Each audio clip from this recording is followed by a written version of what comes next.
श्री राधे कृष्ण। ओम नमो भगवते वासुदेवाय नमः। कथा 48। कालिंदी, सत्या, मित्रवृंदा, लक्ष्मणा और भद्रा से विवाह की कथा। श्री कृष्ण को जब पता चला कि पांडव लाख के घर से बच गए हैं, लाख का वह घर जहाँ पांडवों को जलाने की कोशिश की गई थी, तब श्याम सुंदर उनसे मिलने के लिए इंद्रप्रस्थ गए। वहां कुंती और पांडवों से मिले। वे सब कृष्ण को देख बहुत प्रसन्न हुए।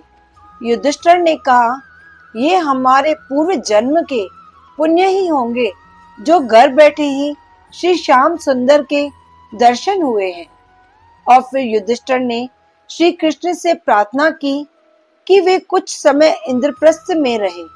युधिष्ठिर की बात मान कृष्ण जी 4 महीने वही अपनी मनोहर लीलाएं करते रहे। एक दिन श्री कृष्ण और अर्जुन राजा युधिष्ठिर से आज्ञा लेकर जंगल में शिकार करने गए।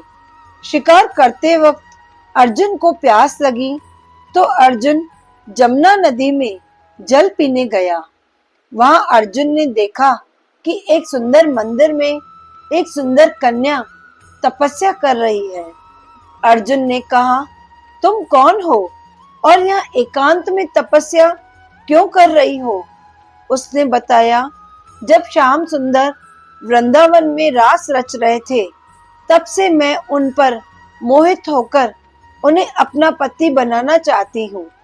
इसलिए मेरी ये इच्छा जानकर मेरे पिता सूर्य देवता ने मेरे लिए ये मंदिर बनवा दिया, जहाँ मैं हर समय श्याम सुंदर का ध्यान करती हूँ। मैं जानती हूँ कि श्याम सुंदर पर बहुत सारी युवतियां मोहित हैं, इसलिए मेरा द्वारकापुरी में उन तक पहुँचना मुश्किल है। पर अगर वे स्वयं कृपा करेंगे तो मुझे दर्शन अवश्य प्राप्त हो पाएगा। अर्जुन ने ये बात जाकर कृष्ण जी से कही कि एक कन्या आपके नाम की तपस्या कर रही है।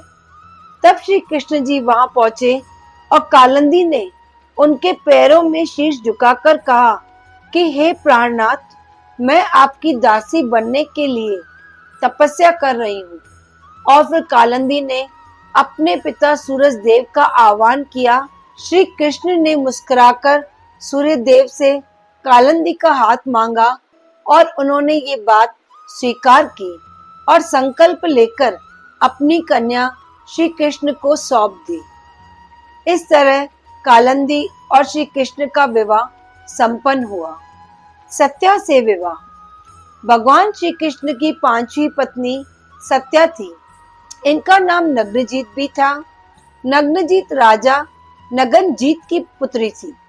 राजा ने अपनी बेटी की इच्छा के अनुसार उसके विवाह के लिए स्वयंवर रचाया था। उसमें शर्त रखी थी कि मेरे 7 सांडों अर्थात बैलों को एक साथ जो नाथ देगा वही सत्या का पति होगा। कई राजा आए किंतु सभी नाकामयाब रहे। जब स्वयंवर की खबर श्री कृष्ण को मिली तो कृष्ण भी अर्जुन के साथ वहां आए। श्री कृष्ण को देखकर सत्या के मन में प्रेम जागृत हुआ।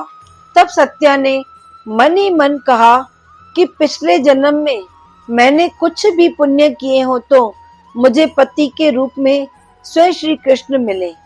तब अंतर्ध्यानी प्रभु उनके मन की बात जानकर स्वयंवर की शर्त पूरी की और सत्या से विवाह किया। मित्रवृंदा से विवाह।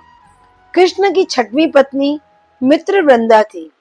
मित्रवृंदा उज्जैन के राजा विंदा और अनुविदा की बहन थी। मित्रवृंदा श्री कृष्ण को अपना पति चुनना चाहती थी, लेकिन उसके भाइयों ने अपनी बहन को ऐसा नहीं करने दिया। किंतु मित्रवृंदा के मन का हाल जान श्री कृष्ण अपने बल से मित्रवृंदा को स्वयंवर से उठाकर ले गए और विवाह किया। भद्रा से विवाह। भगवान श्री कृष्ण की 7वीं पत्नी भद्रा थी, जिनका नाम पुराणों में केकई, भद्रा और रोहिणी भी पाया गया है। बद्रा के भाइयों ने श्री कृष्ण से बद्रा का ब्याह रचाया था। लक्ष्मणा से विवाह। भद्र देश के राजा की कन्या थी लक्ष्मणा। इन्होंने स्वयं अपने स्वयंवर में भगवान श्री कृष्ण को चुना था और श्री कृष्ण ने स्वयंवर की शर्त पूरी कर लक्ष्मणा से विवाह किया था। बोलो श्री कृष्ण भगवान की जय। श्री राधे कृष्ण। ओम नमो भगवते वासुदेवाय नमः।